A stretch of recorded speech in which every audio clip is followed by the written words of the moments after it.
Hey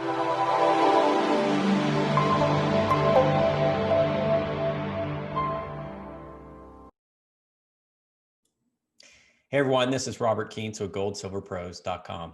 It's Monday, December 28, 2020. I hope you guys have enjoyed your holidays and are going to enjoy the New Year's coming up. Because it's getting close to New Year's and I haven't made a video in almost a week, I wanted to go over some of the major news ending up the year. And then as we get into January, I'm going to be announcing some exciting changes with the website and some of the content focus that we're going to have going forward. Starting January, I think you guys will be very happy about that. It's going to be a lot more education on what to do when not only the reset comes, but the increasing turbulence that we're having overall in our financial markets. We're going to be providing some solutions in 2021, and I'm going to be offering you a solutions map as well. Stay tuned for that. I've been working very hard on it. I think you guys are going to like it. The news the past week has really been about the stimulus bill and how much money is going to be spent or approved to be spent in 2021 before the end of the year. There's a lot of money coming down the pike, and I wanted to go over that with you. And I wanted to go over with you how the commodities indexes are basically flashing inflation or rising prices. So we're going to get right into that. Go ahead and go to the screen share. I'm going to start right off with something that I talked about, I want to say about a week and a half ago, looking here at the Fed's FRED database. And we're looking at the M1 money stock. M1 is the most restrictive of the money stocks that's typically quoted in the financial media or by financial types. And it's not all the liquid cash in society. I think M2 is probably closer. Actually, I like the Austrian true money supply a little bit better, but we're going to stick with the conventional measures. And we're going to start with M1. We can see how in 2020, as a result of the shutdowns and the response of government to the shutdowns, there's been a lot more money printing. Just a fabulous amount. I went over it before. It was somewhere around 4,000 billion or $4 trillion leading up from all time up until 2020. And now it's gone up to about 5.7 trillion. So we've seen almost a 50% increase in the money supply in 1 year, according to these, and the M1 money supply, according to these statistics from the FRED database. So that, of course, when that money eventually gets down to Main Street, you can anticipate it's going to result in increased prices. And we're going to show where that's already started to occur. Of course, there's something else that has to happen before the really big high inflation is felt, and we'll get into that a little bit later in the video as well. We're going to go over here to the M2 money stock, and you can see it's ticked up quite a bit as well, although not quite as much as a percentage basis. It went from about $15.56 trillion this year to 19,299. That's what we see right up here, 19,299, almost 20 trillion. So it's gone up about 4.5 to 5 trillion this year alone to deal with the shutdowns, and that's how much money that is being printed. M2 probably is the best of the conventional government statistics around actual cash in the system, whether electronic or in paper format, that could affect overall prices. Now, inflation of the money supply does not always correlate to inflation of prices one-to-one right away. There tends to be an effect over time that the inflation hits the prices. It tends to hit different sectors at different times, which we'll go over here in a moment when we look at the commodity indexes. And also some of that money flows overseas, which we'll get into when we talk about the spending bill. So it may have to take a round trip. It may have to go overseas and then come back. A lot of times it comes back in the form of debt repayments or just money sloshing back to US corporations, which eventually does trickle down to Main Street and does result in raises in prices, all that, depending on how much money is going where, that does take time. But typically when we see these types of jumps in the overall money supply, you can expect inflation of prices is coming, especially if the economy ever gets back on track and we get to positive GDP growth. The government is anticipating positive GDP growth next year. I was reading one of the financial articles, I think it was Bank of America, that said with the stimulus bill signed, they expected 2.7% GDP growth next year. So that means we're going to have growth in the overall domestic economy, which means that will unleash a lot of the money, which means we're going to have higher inflation because the money stocks have already been increased. It's already out there. It just needs we need to have that economic growth for that to be spent, respent into the economy to get high inflation. I'm also going to look at shadow stats here because John Weems does a good job of tracking various statistics cohesively over time. He gets rid of some of the adjustments that the government makes so we can compare period to period. So when you look at his data, it tends to be more consistent over time because he uses more consistent measures over time rather than the government statisticians who are constantly changing the measures, therefore making it harder to compare apples to apples over different time periods. You can see here that he has the M3 official, which is this dark blue line, ticking down slightly toward the end of 2020, but still up over 2020 quite a bit, up almost about 25% year over year change in 2020 over previous years. And you can see this is a nice spike up. You look at M1, of course, that is the most stringent of the money supply measures out of M1, M2, and M3 as reported by the government, has gone up just, a ridiculous amount according to his numbers.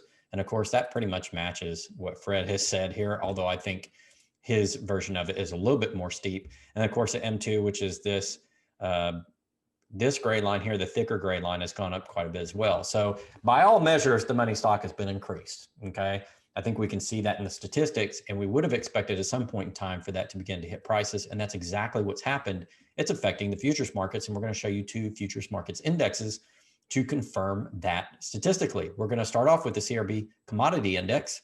And you can see since about May timeframe, it has risen from under 120 to about 175. That's a market increase. Now, it has not increased to where it was prior to the beginning of 2020 when it started to fall, but it has increased quite a bit. So overall, the commodities complex has started to increase this year, and that looks just like or very similar to the increase in the money supply. If we look at the increase in money supply, we had actually more of a vertical move here in the M1 and a vertical, although smaller move in the M2. And when you compare that to the commodities charts, we've seen the commodities prices start to rise, although they haven't risen straight up. And that's because not everything is rising at the same time. That goes back to my earlier comments. Not everything will rise at the same time in the economy. It depends on how people are spending. And certainly the shutdowns have affected how that money is transmitted into different products and goods in society. We'll get into that here in a moment. But overall, the commodity index has increased quite a bit. This is one that's quoted quite a bit. I also have the S&P GSCI, which is another one that's quoted quite a bit. You can see since May, this one has risen quite a bit as well. Overall, down 8% year over year, which means it hasn't recovered to January numbers since before the shutdowns, but it's gotten to within 7% when it had cratered about 45, almost 50%. Since January to May, when we started having the shutdowns and the scare with the virus. So it is almost traced back up to where we were at the beginning of the year, which means we're seeing the prices almost where they were at the beginning of the year, despite the fact that we've had these shutdowns and the people losing their jobs and not as much spending going on. Consumers have saved more this year. I showed that in a video a couple of weeks ago. They've paid off their credit cards more, although they've taken more mortgage debt. And so consumers aren't spending quite as much. The overall consumer sales are down. Online sales are up, but overall consumer sales are down. But yet we see the commodity indexes rising almost to where they were to start the year, both in these two different measures, two popular commodity indexes, which means that prices are going up despite the fact that we don't have quite the economic output that we would have expected had we not had the shutdowns. And that's the key part of it. And if we ever get back to the economic growth and the overall economic velocity we had prior to the shutdowns, you can expect to see much sharper prices in the economy as well. I'm going to go over here and we're going to break down some of the individual valuations that we're seeing increases in the economy. Coal really has spiked. This is one of the major energy inputs. About 50%, give or take, of the United States non-transportation energy production, or what you get in your home, in other words, when you plug into a light socket, is coal. About, well, not quite 50%. It's natural gas, coal, and nuclear, but in my area, it's about 50% coal, 50% natural gas in North Texas, with a little bit of nuclear. Of course, there's more nuclear in other places, but coal still plays a huge role in terms of energy production in the United States, as well as around the rest of the world. And you can see it's trading higher than it was at the beginning of the year. It's now at 84.30 on the index, where at the beginning of the year it was closer to the high 60s, low 70s. So it's increased quite a bit. We're going to scroll down because the cool thing about trading economics is they show a lot of the different commodity prices. We can see, although crude oil is down 22% year to date since the beginning of the year, it's up 5.16% this month. The Brent is outpaced that, 6.89%. Now, natural gas is still down almost 20%. That's basically the one contrarian indicator in the energy sector that's lower, but oil, which is used more than natural gas, especially for transportation, is up quite a bit. Gasoline, of course, is up 9.3%, which affects people commuting to work, truck drivers, a lot of areas of the economy. Heating oil is up 9%. That affects a lot of people in the north that use heating oil to heat their homes. We're having these blizzards and these Arctic storms hit during this time of year. And so that really affects people up north. They're trying to heat their homes. Ethanol up 2.19%, naphtha up 16.46, propane up 17.24. So some of these energy commodities have risen a lot very sharply in the last month, indicating basically higher prices are coming to people. That's inflation of prices in the economy, not just inflation of the money supply. Inflation of the money supply comes first, then comes inflation in the prices in the economy. Of course, we know the precious metals have done well. Silver's up 16% this month and 45% year to date. Gold is up 22.67% year to date. Platinum is up 6.95% year to date. So if you had started buying the precious metal at the beginning of the year, you would have done very well overall financially, even though we've had a little bit of pullback here in the last couple of months. Soybeans are up 6.84% monthly and 30% on the year. This is getting into foodstuffs. Wheat's up 6% the last month, 9.6%, almost 10% year to date. Palm oil is down. Cheese and milk, the dairy, is down the last month about 1/3 and down about 10% and 8% respectively over the year. So the dairy has done a little bit better. It's been a little bit better for cheese and milk prices. Rubber is up, which is a component of a lot of things, tires and many other consumer goods that we use every day. Orange juice is down 6% the month, but up over 26% over a quarter since the beginning of the year. Coffee is up this last month, down a little bit for the year. Lumber is up dramatically, 38% the last month alone, 116% for the year. So if you're buying a home, the lumber input into that has really started affecting home prices, because in order to make the home for the same price, you would have to cut labor or other supplies by that amount. And lumber is such a big input that you can expect higher new home prices going forward. Oat is up 18.9% in the last month and 12.8% for the year. Wool is down about 25% for the year, which is good. Cotton is up 8 for the last month and 10 for the year. Cocoa, even though it's down for the last month, is up 1% over the year. Rice is down 7% for the year, so on and so forth. Canola is up 33% on the year. But most of these, the key thing to note is most of the agricultural, all of the precious metals, with the exception of palladium, and almost all of the energies are up. The commodities indexes are up. The futures indexes are up. So prices are up across the commodities index. Of course, we see that in CRB. We see it in the GSCI, which are broad indexes. And then when we break down each one, we see that the majority of them are up. So that means higher prices are here and are going to continue to come, I would expect, as more money printing occurs. And let's get into talking about the stimulus bill. It looks like the stimulus bill probably is going to pass. It's got $600 stimulus checks for individuals earning under $75,000 a year, an extension of $300 a week for unemployment supplement, see $300 more, and unemployment has moved from 26 weeks to 50 weeks. So that's really going to affect how much unemployment is paid out over the next year. You can get almost a full year of unemployment now, whereas before it was exactly half a year, and you can get more benefit for each person getting it. And I've read that there's something in the bill that says that illegal immigrants, those that are either undocumented or aren't approved, however you want to define that term, are now eligible for some of these benefits that are coming out in the stimulus bill. So a lot more stimulus will be paid to people that exist in the country illegally or not under the existing law. So that means a lot more is going to go to people who come up here, maybe can't find work, but they can stay here and live off of some of those funds. We're going to scroll down here a little bit. This is off of Shift Gold. Here's what a lot of this stimulus goes to: $1 billion to the Smithsonian, $40 million to Kennedy Center, $154 million to the National Art Gallery, $167 million to the National Foundation of Arts and Humanities, $14 million to the Wilson Center, $500 million in foreign aid to Israel, $1.3 billion to the Egyptian military, $25 million to Pakistan for gender programs. Why are we paying for gender programs in Pakistan? I have no idea.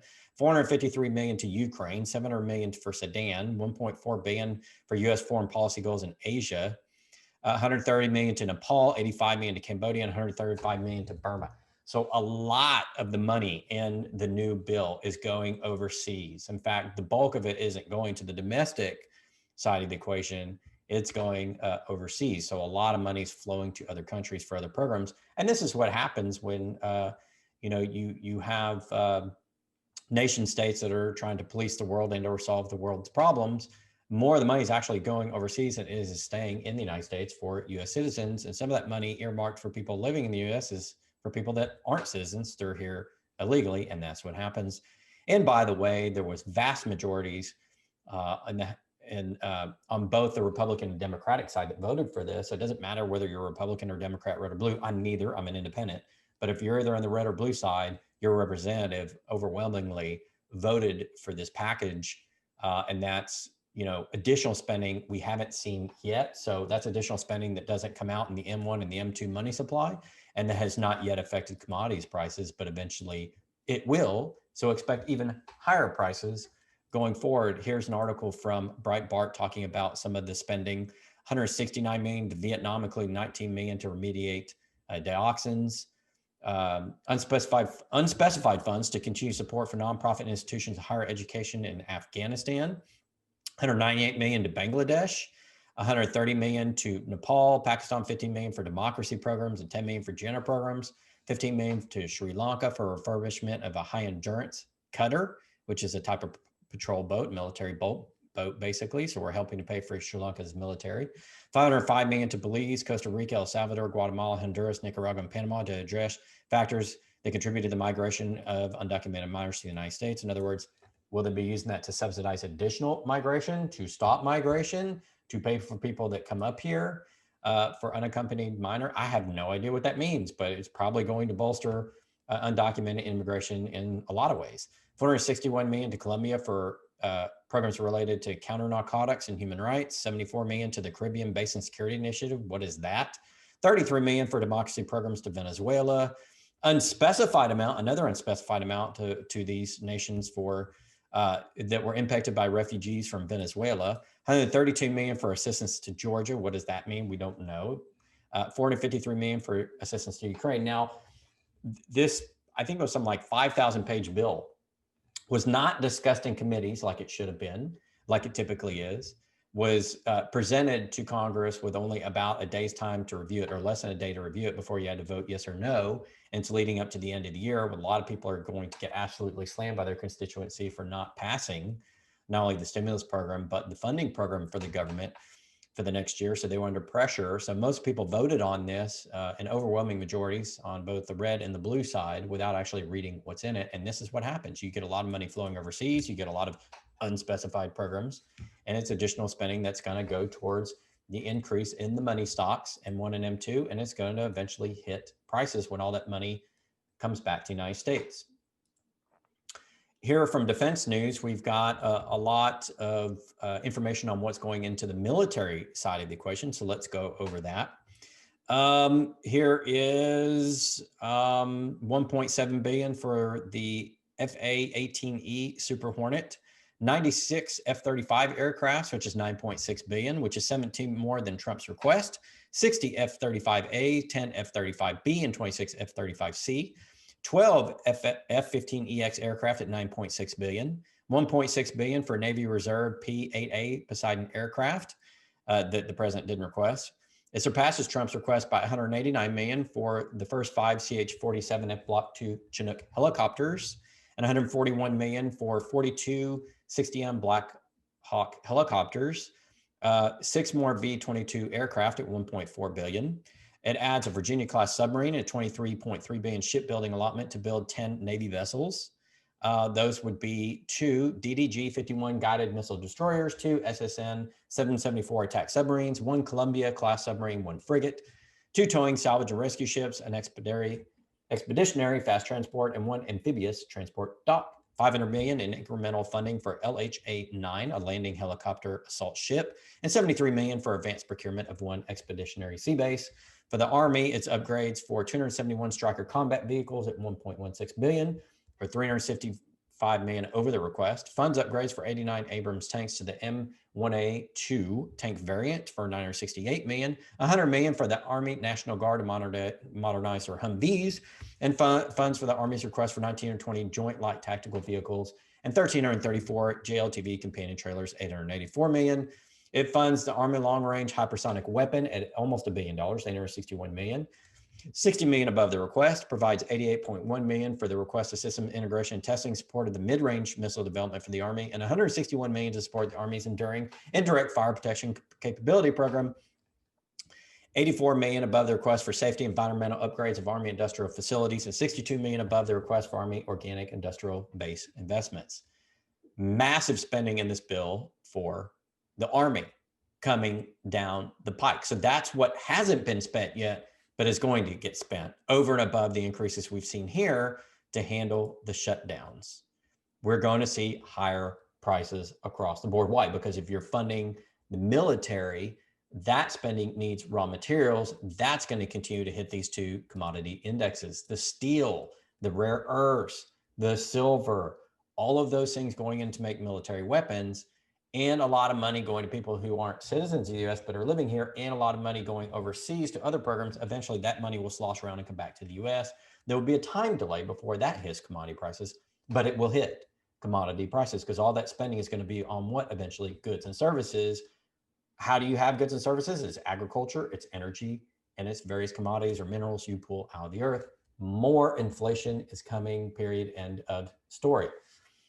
And going back to something I talked about a week and a half ago, that doesn't count the money sitting in the Treasury on deposit with Federal Reserve banks that they haven't spent, which is sitting at all-time highs. How much money is going to be sloshing in the system going forward? Ladies and gentlemen, have we hockey sticked the amount of money in the economy, and that's going to continue to come into the economy? Yes, we have. What does that mean? We are going to have high inflation going forward. To expect anything else is folly. How do you protect your wealth from high inflation? You go into the precious metal, gold and silver. I would say gold first and then silver, because silver is also highly industrial, and that's going to be more volatile than gold. So I'd start with gold, get a little bit of gold, then go into silver. Silver should shoot up, I think, higher as a percentage going forward than gold because it's going to have both monetary demand and industrial demand. But gold should be probably the first part overall of your portfolio. I would think if you're trying to protect against inflation, that's how you do it. So that's what's coming down the pike. We're going to have high inflation. I don't think this is hyperinflation. Hyperinflation, contrary to high inflation, hyperinflation is a loss of confidence in the dollar. Now, I do think a lot of things have been put into place for hyperinflation. You've got the BRIC nations getting out of the dollar, negotiating non-dollar contracts for oil and for other goods and services. You have the China initiating the Belt and Road Initiative, which connects 73% of the world's economy together, which the US has declined to participate in, which all of these contracts for those services are going to be done non-dollar. You have the Fed buying more treasuries now than either Russia or China, or a lot of foreign demand. So we're monetizing our own debt through the central bank. So a lot of the planks for the eventual hyperinflation or failure of the dollar fiat currency are in place, but that's not what I'm talking about here. I'm just talking about high inflation. I'm talking about where inflation continues to roll up, just the every day, every week, every month, every year debasement of the currency is in its hyperbolic stage, has been entering that hyperbolic stage and is now fully in it. So you cannot stop the eventual demise of the dollar, and you can't stop the devaluation of your purchasing power in the dollar. And the only way out of that I know of is go to precious metals. You could try to outrun it in the stock market, but the last 20 years have shown the stock market has not kept up with gold in terms of defeating inflation or devaluation of the currency. I've shown that chart probably 20 times over the last few years, and specifically in my YouTube channel and on my website and on places I've written like Seeking Alpha, so on and so forth.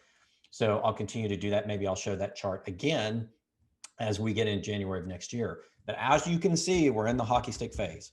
We're in the ending phase of this great monetary experiment known as the dollar.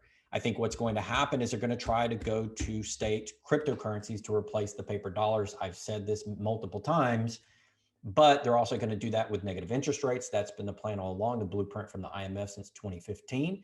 And I think if you get into that system, they're going to be able to debase that currency however they want, and it's going to be uncontrollable. And I think it'll fail. And I think it may even fail faster than the dollar, but it's going to be around for a number of years at least.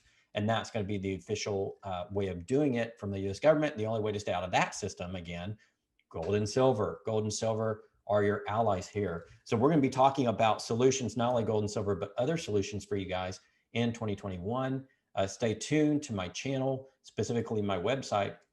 in January as we roll those out. Not all of that is going to make it to YouTube. The reason being, and I'll talk about this more later, is not all content can be published on YouTube because YouTube doesn't want it there. Neither does Twitter. They're starting to really crack down on what they will allow according to their terms and conditions, and they're very forthright about what that's going to be. So if you want to continue to get updates from me, the best thing for you to do is go to my website, goldsilverpros.com, click that newsletter button where you get a free registration.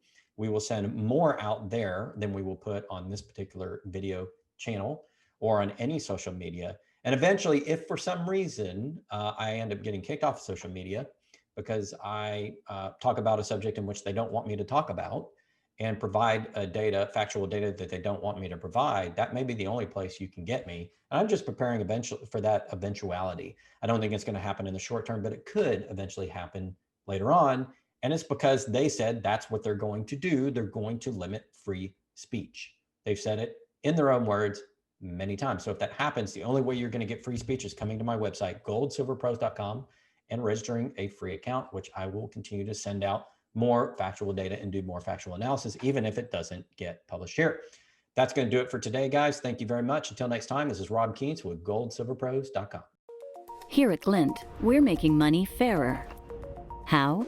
By using gold.